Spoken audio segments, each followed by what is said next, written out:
Thank you so much. यहाँ मंच पे उपस्थित हमारे केंद्रीय संचार मंत्री आदरणीय भाई ज्योतिरादित्य एम सिंधिया जी, हमारे MOS डॉक्टर चंद्रशेखर जी, मैं सबसे पहले दिल्ली के सभी 3 करोड़ लोगों की ओर से आप दोनों का बहुत बहुत धन्यवाद देना चाहती हूं, जो कि पूरे देश में आपने एक नया प्रोजेक्ट शुरू किया। हमारे डाकघरों को, पोस्ट ऑफिसेस को रेनोवेट करके एक जीर्णोद्धार जिसे बोलते हैं, उसका पहला प्रोजेक्ट, उसका पहला पोस्ट ऑफिस आपने दिल्ली का चयन किया। इसके लिए मेरी ओर से और मेरे इस राज्य की जनता की ओर से दिल की गहराई से आपका बहुत बहुत धन्यवाद, अभिनंदन। हमारे डाक सेवा बोर्ड के महानिदेशक जितेंद्र गुप्ता जी, डाक सेवा बोर्ड के सचिव सुब्रत दास जी, हमारे मुख्य post master general Shri Akhilesh Pandey ji और यहाँ उपस्थित सभी ऑफिसर्सगण, साथ में मेरे क्षेत्र की विधायक शिखा राय जी और निगम पार्षद अंजुम जी। एक हफ्ते पहले सिंधिया जी का मुझे फ़ोन आया कि भाई मुख्यमंत्री जी, आपके राज्य में हम एक बड़ा शानदार काम करने जा रहे हैं, आप आना पसंद करेंगी? कभी नेकी और पूछ जरूर आएंगे। क्या कर रहे हैं सर आप? उन्होंने कहा कि पूरे देश के जितने भी पोस्ट ऑफिसेस हैं उन सब को एक नए रूप में देश की जनता को समर्पित करने का एक बड़ा ड्राइव, जिसमें 25,000 पोस्ट ऑफिसेस को रेनोवेट किया जाएगा और उसकी शुरुआत दिल्ली से करेंगे। तो मानिए कि मुझे उस क्षण ये फिर से एहसास हुआ कि डबल इंजन की सरकार होने का लाभ किसे कहते हैं, कि आज दिल्ली के सभी डाकघर, वो डाकघर जो हमारी इमेजिनेशन में एक बहुत ही पुराने ढर्रे पे बने हुए, जिसे हम कहीं ना कहीं भूल चुके थे कि डाकघर यानी कोई फैसिलिटी बहुत एक समय में बड़ी इंपॉर्टेंट होती थी, क्या आज भी उसका वर्चस्व है? ये सोच के मुझे बड़ी उत्सुकता हुई कि क्या रेनोवेट किया जा रहा है, किस तरीके से। और मैंने जब उसको और स्टडी करना शुरू किया तो इतनी सारी सर्विसेज हमारे पोस्ट ऑफिसेस के साथ जोड़ दी गई हैं, ये देख करके मुझे बड़ी खुशी हुई। इससे पहले हमारा भी ध्यान उस ओर नहीं जा पाया था कि आज हमारे पोस्ट ऑफिसेस केवल एक चिट्ठी पत्री पहुंचाने के तक सीमित नहीं है। आज हमारे पार्सल से लेकर के बैंक बचत तक हर तरह की सुविधाओं से, उसमें हमने आधार कार्ड जोड़ा, उसमें हमने पासपोर्ट सर्विसेज जोड़ी। इस सबके जोड़ने के बाद जिस तरीके से आज हमारा हर पासपोर्ट ऑफिस जो है वो जन सेवा का केंद्र बन चुका है, और उसे आपने नाम भी यही दिया है कि जन सेवा कनेक्ट। ये एक अपने आप में आदरणीय प्रधानमंत्री नरेंद्र मोदी जी के विजन को दर्शाता है। दिल की गहराई से आपके विभाग को, आपको, आपके नेतृत्व को बहुत ढेर सारी बधाई, शुभकामनाएं। और मैं यही भी सोच रही थी कि आज हमारी जगह यदि पिछली सरकार होती, अगर पिछली सरकार होती तो वो ये सोचती, अरे ये डाकघर अगर रेनोवेट हो गए तो ये क्रेडिट सारा आदरणीय मोदी जी को चला जाएगा। तो तुरंत अगले दिन ही उस डाकघर के आगे एक सड़क खुदवा दी जाती, कोई गड्ढा कर दिया जाता कि ये किसी भी हाल में ये काम नहीं होना चाहिए। पर आज जब केंद्र सरकार और राज्य सरकार एक स्वर में विकसित भारत और विकसित दिल्ली के लिए काम कर रहे हैं, तो मुझे लगता है कि राज्य सरकार के लिए भी ये बेहद ही खुशी का अवसर है और समस्त जनता के लिए भी। और इतना शानदार काम जब हमने वहां जाकर के इस डाकघर को देखा, ना केवल फेस लिफ्टिंग एक विषय है, आपने सर्विसेज को जिस तरीके से मॉडिफाई करके जनता के लिए एक फैसिलिटी कनेक्ट किया है वो भी शानदार है। वहाँ पे हमारे वो जितने डाक कर्मचारी हैं उनकी पोशाक से लेकर के उनकी सिटिंग और कस्टमर एक्सपीरियंस, ये सारी चीज़ें एक बार देख करके मुंह से जरूर वाव जैसा शब्द निकालती है कि इतना सुंदर चेंज, ये आप सबकी मेहनत है, आपका विजन है कि घाटे में पड़ी हुई एक इंस्टीट्यूशन किस तरीके से आपने उसको फिर से जीवन दान दिया है और देश की जनता को एक ऐसी फैसिलिटी दी है। क्योंकि हमने बचपन से देखा कि डाकघर लोगों के दिल के बड़ा नजदीक होता था और बड़े बुजुर्ग इंतजार करते थे, डाकिया आया क्या, डाकिया आया क्या। दिवाली के समय जब दिवाली बंटने वाली वो कैटेगरी होती थी तो डाकिए का नाम जरूर होता था कि भाई डाकिए को भी दिवाली देनी है, क्योंकि वो एक मैसेंजर था जो सबसे इंपॉर्टेंट आपके लिए मैसेजेस लेके आता था। कभी कोई चिट्ठी पत्री संदेश लेकर के आता था और वो हम सबके जीवन का एक बड़ा हिस्सा था। ऐसा हिस्सा जो पूरे देश में गांव दराज तक, पहाड़ों, जंगलों, रेगिस्तान, हर एक कोने को देश के कवर करता था। मेरी ख्याल से इतना बड़ा नेटवर्क किसी और संस्था का हो ही नहीं सकता जितना बड़ा आपके विभाग का है। और इस नेटवर्क का सदुपयोग करना, शायद आपके नेतृत्व की जगह कोई और होता तो कहता भाई अब इसका कोई उपयोग नहीं है, बंद कर दीजिए। बैंकिंग अपना काम कर रहा है, बाकी संस्थाएं अपना काम कर रही है, इसकी क्या आवश्यकता है। पर आप लोगों ने जिस तरीके से इसको रेनोवेट करके जनता को अलग प्रकार से इन सारी बहुत ही मल्टीपर्पज फैसिलिटीज के साथ जोड़ा है, ये अपने आप में अद्भुत है। और पूरे देश में 1,65,000 डाकघर होना अपने आप में आपकी नेटवर्किंग के बारे में, आपकी वर्किंग के बारे में और आपके उन सभी डाकिए कर्मचारियों के बारे में बताता है कि जो बड़ी शिद्दत के साथ में हर घर तक जुड़ के रहे हैं। मुझे आज भी जब मैंने इस पूरे विषय को और जानने की कोशिश की तो मैं उन सारे पलों को, उन सारे मौकों को याद कर रही थी जब हम पिक्चरों में देखते थे भी डाकिया आया है, चिट्ठी लाया है। वो डाकिए का काम ना केवल चिट्ठी पहुंचाने का था, चिट्ठी पढ़ के सुनाने का काम, और कभी कभी कोई माता जी कहती थी भाई इसका जवाब भी लिख देना, तो वो जवाब भी लिखता था। तो इतना ज्यादा कनेक्टिविटी होती थी कि कोई पैसा अगर सेव करना है तो जब डाकघर में जमा करा दीजिए, बड़े बुजुर्गों की कोई सेविंग होती तो डाकघर में उसको दे दीजिए। तो इतना कनेक्टिविटी, इतना जिसे कहते हैं कि आपस में स्नेह, संवाद और समर्पण, शायद ही किसी और विभाग की इतनी क्रेडिबिलिटी हो जितनी हमारे इस विभाग की है। तो मैं इसके लिए खुश हूं कि आपने इस विभाग की क्रेडिबिलिटी को एक नई ऊंचाइयों तक लेके जाने का, आपकी सेवा, आपके मन के भाव और जनता को एक संवेदनशील फैसिलिटी देने का जो नेटवर्किंग हमारे संचार मंत्रालय ने, भाई सिंधिया जी ने, आदरणीय भाई चंद्रशेखर जी ने मोदी जी के नेतृत्व में इसे ड्राफ्ट किया है, मेरी ओर से फिर से आप सबको बहुत बहुत बधाई, साधुवाद। आप इसी तरीके से बेहतरीन काम करते रहें। दिल्ली प्रदेश हमेशा आपके साथ खड़ा है और हमारे लायक जो भी आप काम बताएंगे जरूर हम करेंगे। इन फैसिलिटीज को घर घर तक पहुंचाने का काम, हर जन तक उसको कनेक्ट करने का काम राज्य सरकार करेगी। थैंक यू सो मच, बहुत बहुत धन्यवाद। और मीडिया के मेरे सभी बंधु और साथियों, आज मेरे लिए एक जिम्मेदारी का दिवस है, पर जिम्मेदारी के साथ मेरे लिए एक भावनात्मक दिवस भी है।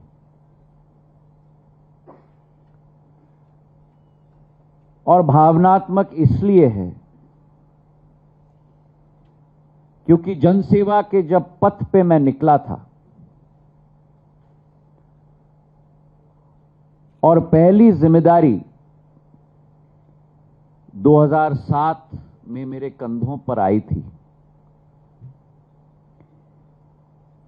वो इस विभाग की नहीं लेकिन मेरे इस परिवार की जिम्मेदारी मेरे कंधों पे आई थी।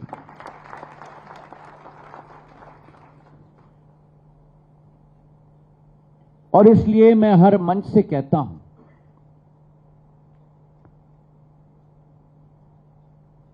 कि जो रिश्ता मेरे पूज्य पिताजी का रेल विभाग के एक एक साथी के साथ रहा, कर्मचारी नहीं, वे सदैव कहते थे कि रेल परिवार मेरा परिवार है। और ही एक हृदय में एक भावना, एक निकटता, एक संबंध और एक रिश्ता, दिमाग से नहीं लेकिन एक दिल का रिश्ता मेरे 4 लाख डाक परिवार के सदस्यों के साथ पिछले 20 साल का मेरा रहा।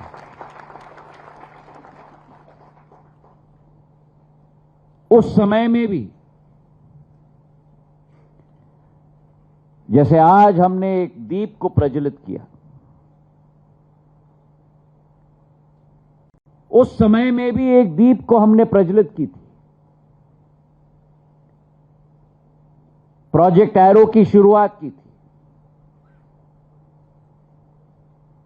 जहां डाक विभाग की नवनीतीकरण की शुरुआत और बीज हमने बोई थी। और एक सफल प्रयोग के रूप में, एक वट वृक्ष के रूप में धारण कर उस प्रोजेक्ट एरो ने इस परिवार के एक एक सदस्य को आगे लेने का कार्य किया था।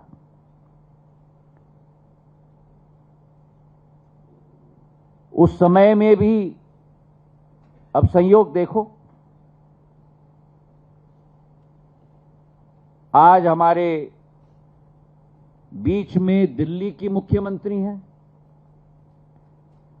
हमारी क्षेत्र की विधायिका मातृशक्ति है, हमारी क्षेत्र की पार्षद मातृशक्ति है, हमारे विभाग की सचिव मातृशक्ति है।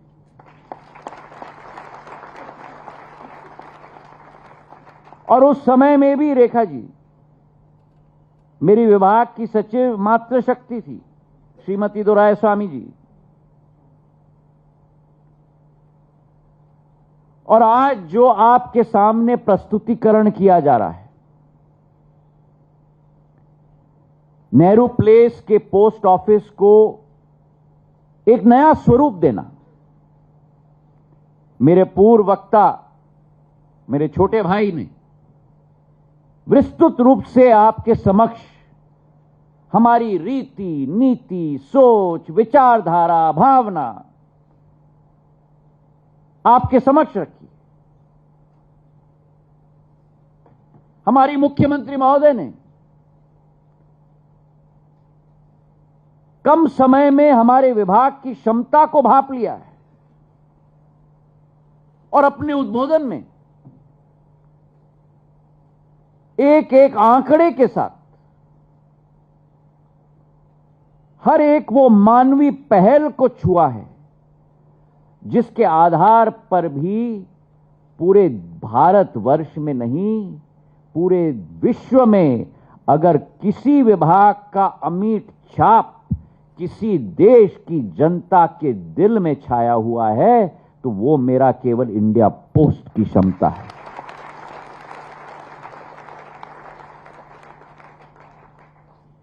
सदियों पुराना हमारा विभाग है।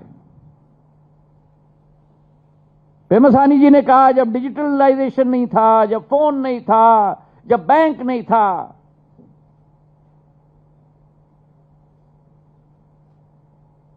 रबर के चप्पल पहनकर, जूता पहनकर मेरा डाकिया घर घर पर दस्तक देता था। और रेखा जी ने कहा आज कि आज भी लोग डाकिया को जानते हैं। मैं थोड़ा परिवर्तन करना चाहता हूं रेखा जी, आज भी लोग डाकिया को जानते केवल नहीं है, अगर परिवार में परिवार के अलावा एक और कोई सदस्य है तो वो मेरा डाकिया है। क्यों? क्योंकि डाकिया जानता है कि घर में कितने सदस्य हैं। डाकिया जानता है कि दादा का क्या उम्र है, नानी का क्या उम्र है। डाकिया जानता है कि पति क्या करता है, पत्नी क्या करती है। डाकिया जानता है कि बच्चे कहां पढ़ाई कर रहे हैं। अगर कोई व्यक्ति इस दुनिया में परिवार को एक साथ लाता है वो मेरा डाकिया है। और इसलिए यहां आने के पहले जब मीडिया के साथ मेरी थोड़ी सी चर्चा हो रही थी, मैंने कहा था कि जैसे मान लो शरीर में आपको क्या दिखता है? चेहरा दिखता है, शरीर का ढांचा दिखता है, हड्डियां दिखती हैं, मसल स्ट्रक्चर दिखता है, पर यह याद रखना, अगर हृदय का पंपिंग ना हो और आपके पांव के पैर की आखिरी उंगली में नसें न जा रही हों और उसमें खून का संचार न हो, तो ये रूप आपको नहीं दिखेगा। और वैसे ही भारत देश में अगर रक्त का संचार हृदय के रूप में कोई विभाग करता है तो मेरा डाक विभाग करता है। 1,65,000 पॉइंट्स ऑफ प्रेजेंस। अनुमान लगाओ, 6.5 लाख गांव हमारे देश में, 1,65,000 पॉइंट्स ऑफ प्रेजेंस, मतलब हर 4 गांव में कम से कम एक डाक विभाग तो है। और जहां डाक विभाग, डाकघर ना हो, वहां इंडिया पोस्ट पेमेंट्स बैंक आपको मिलेगा। डिजिटाइजेशन के जमाने में रेखा जी, हमने प्रधानमंत्री नरेंद्र मोदी जी ने इंडिया पोस्ट पेमेंट्स बैंक की शुरुआत की 4 साल पूर्व। 4 साल के अंदर हमारे 13 करोड़ उपभोक्ता बन गए हैं। और डाक विभाग की मैं बात करूं, बहुत कम लोगों को मालूम है। जब मैं आर्टीरियल सिस्टम की बात कर रहा हूं तो 7.5 करोड़ पार्सल्स प्रति वर्ष हम लोग डिलीवर करते हैं। 90 करोड़ चिट्ठियां हम प्रति वर्ष डिलीवर करते हैं। आज तक जब से पासपोर्ट सेवा केंद्र बने हैं पॉप एसके, जो नेहरू प्लेस में भी एक पॉप एसके है, 2 करोड़ 12 लाख पासपोर्ट्स डाकघर के अंदर बने हैं। आज हर नागरिक अपना आधार कार्ड चाहता है। डाकघरों के अंदर 15 करोड़ आधार कार्ड बनवाए गए हैं। पोस्टल लाइफ इंश्योरेंस और रूरल पोस्टल लाइफ इंश्योरेंस, हमारे करीब करीब 2.5 करोड़ उपभोक्ता हैं और करीब करीब 2 लाख करोड़ रुपए का डिपॉजिट देश की जनता का डाक विभाग ने एकत्रित किया है। पोस्ट ऑफिस सेविंग्स बैंक, जिसका उदाहरण पेमसानी जी ने किया, जो प्लेन में उनके साथ यात्री आ रहे थे, 140 करोड़ जनता है, 40 करोड़ खाते हैं पोस्ट ऑफिस सेविंग्स बैंक में। और तालियां थोड़ी कम बजी हैं, मैं आपको अगर बताऊं कि राशि का डिपॉजिट क्या है, 23 लाख करोड़ का डिपॉजिट है पोस्ट ऑफिस सेविंग्स बैंक में।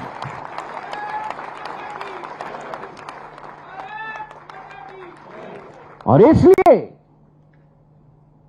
जो हमारा मोटो है, डाक सेवा जन सेवा। और इसलिए भाई और बहनों, जो मेहनत और मशक्कत आप लोगों ने पिछले 2 वर्षों से की, IT 2.0 हो, डाकघरों को एक्सटेंडेड आवर्स देना हो, 24 घंटे चलाना हो, हमारी ब्रांडिंग, हमारी पोजीशनिंग, हमारा सपना है कि एक लॉजिस्टिक्स ऑर्गेनाइजेशन के रूप में हमारा डाक विभाग परिवर्तित हो। आज विश्व में ई कॉमर्स डिजिटाइजेशन के आधार पर पूरे देश और विश्व आगे बढ़ रहा है।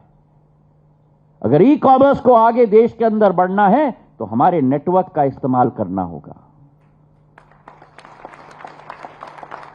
और हमारा नेटवर्क दक्षता के आधार पर कस्टमर सेंट्रिक एक लॉजिस्टिक्स ऑर्गेनाइजेशन के रूप में, और शीघ्र प्रधानमंत्री जी का आशीर्वाद रहेगा हमारे विभाग के साथ, हमारे परिवार के साथ, एक पोस्टल लॉजिस्टिक इंफ्रास्ट्रक्चर प्लान हम लेके आ रहे हैं। ताकि जो अग्रिम देशों में लॉजिस्टिक्स इंफ्रास्ट्रक्चर है, सप्लाई ड्रिवन मैकेनिज्म की, इनपुट आउटपुट रेशियो की, वही एक आधुनिक सिस्टम भारत में भी हम तैनात करने जाएंगे इंडिया पोस्ट के आधार पर। और आपकी मेहनत, आपकी मशक्कत ने आज इस विभाग को 13,218 करोड़ की रेवेन्यू से 15,500 करोड़ की रेवेन्यू में एक वर्ष में तब्दील कर दिया है। मैं रेखा जी को समझा रहा था कि आज हम भारत सरकार के कॉस्ट सेंटर हैं।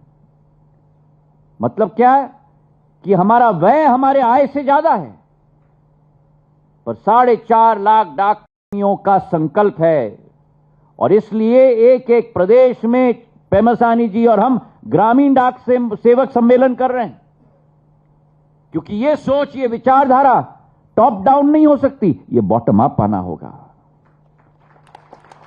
और हमारा लक्ष्य है, हमारा संकल्प है कि 2029-30 तक कॉस्ट सेंटर से परिवर्तित करके हम भारत सरकार और भारत मां के लिए प्रॉफिट सेंटर के रूप में हम लोग उभरेंगे।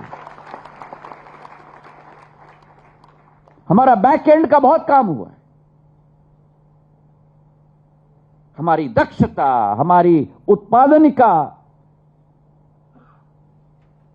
हमारी लॉजिस्टिक सिस्टम्स पर अब फ्रंट एंड का काम करने की जरूरत है। कस्टमर सेंट्रिक होने की जरूरत है, कस्टमर ड्रिवन होने की जरूरत है। और आज जो कदम लिया गया है, नेहरू प्लेस में जो आधुनिकता हमारे पोस्ट ऑफिस में हम लेके आए हैं, आज हर उपभोक्ता दक्षता चाहता है, शीघ्रता चाहता है, गति चाहता है, सम्मान चाहता है। और उस दक्षता के लिए, उस गति के लिए, उस शीघ्रता के लिए, उस सम्मान के लिए उपयुक्त वातावरण तैनात करना जरूरी है। और इसलिए आज अगर आप नेहरू प्लेस के ऑफिस में जाओगे, जो नेहरू प्लेस दिल्ली में एक ऐतिहासिक जगह है, दिल्ली का व्यापार, दिल्ली की उद्यमी, दिल्ली की क्षमता, दिल्ली की आईटी का एक केंद्र नेहरू प्लेस रहा है। और इसलिए हृदय के, देश के हृदय स्थल से दिल्ली राज्य में और दिल्ली राज्य के हृदय स्थल में नेहरू प्लेस में यह शुरुआत हम कर रहे हैं, जहां कस्टमर सेंट्रिक एक पोस्ट ऑफिस की शुरुआत के आधार पर, कस्टमर फ्रेंडली पोस्ट ऑफिस के आधार पर, जहां उज्ज्वला हो। अब इस ऑडिटोरियम में आप आओगे रोज काम करने के लिए, बाहर कड़कती हुई धूप, सूर्य का प्रकाश, और यहां अंदर आओगे तो धूमिलता, अंधेरा, उस पर मानसिक दबाव उसका पड़ता है। तो इसका एक वातावरण ऐसा तैनात करना है जहां उज्ज्वलता हो।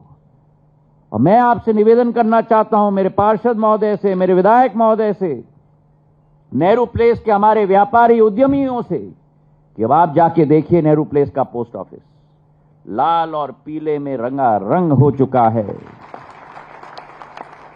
बैठने के लिए बेंचेस हैं, हमारे परिजनों के लिए, डाक परिवार के सदस्यों के लिए काम करने के लिए एक सुविधाजनक प्लेटफॉर्म लगाया गया है। ओपन सिस्टम है, डिजिटाइजेशन के आधार पर कार्य किया गया है। और हमारी विचार है कि प्रधानमंत्री जी की जो सोच है, जो ऊर्जा हम सबको मिलती है, केवल मुझे नहीं, केवल रेखा जी को नहीं, केवल पेमसानी जी को नहीं, केवल वंदिता जी को नहीं, लेकिन देश के एक एक वासी को, पहले बार इस देश के अंदर एक ऐसा प्रधानमंत्री उभरे हैं जो देश के 140 करोड़ जनता को पूर्ण ऊर्जा के साथ विकसित भारत 2047 के लिए संकल्पित कर रहे हैं। और विकसित भारत 2047 हमारे करीब आ चुका है। उस पैमाने पर तक हम पहुंच सकते हैं, पर उसके लिए हम सबको अपना कमर कसना होगा, हम सबको अपना योगदान देना होगा। जिस तरीके से हम अपने धर्म के लिए, अपने उत्थान के लिए, अपने विकास के लिए घर के अंदर यज्ञ करते हैं, और पंडित जी यज्ञ समापन के बाद क्या कहते हैं हमको?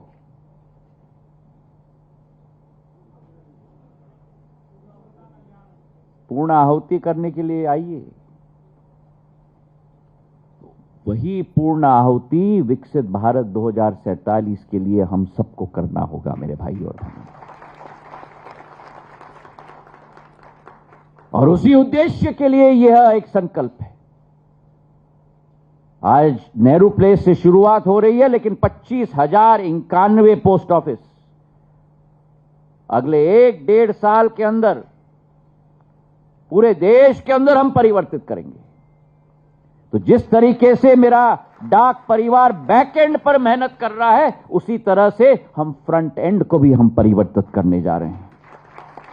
और प्रधानमंत्री के नेतृत्व में, उनके आशीर्वाद के आधार पर इंडिया पोस्ट, डाक विभाग, डाक सेवा, जन सेवा, एक नया भारत, एक सक्षम भारत, एक कनेक्टेड भारत, एक सिटीजन सेंट्रिक भारत को तैनात करने में अपना संपूर्ण योगदान देगा, इसका मुझे पूरा विश्वास है। आप सभी का बहुत बहुत धन्यवाद। जय हिंद, जय भारत।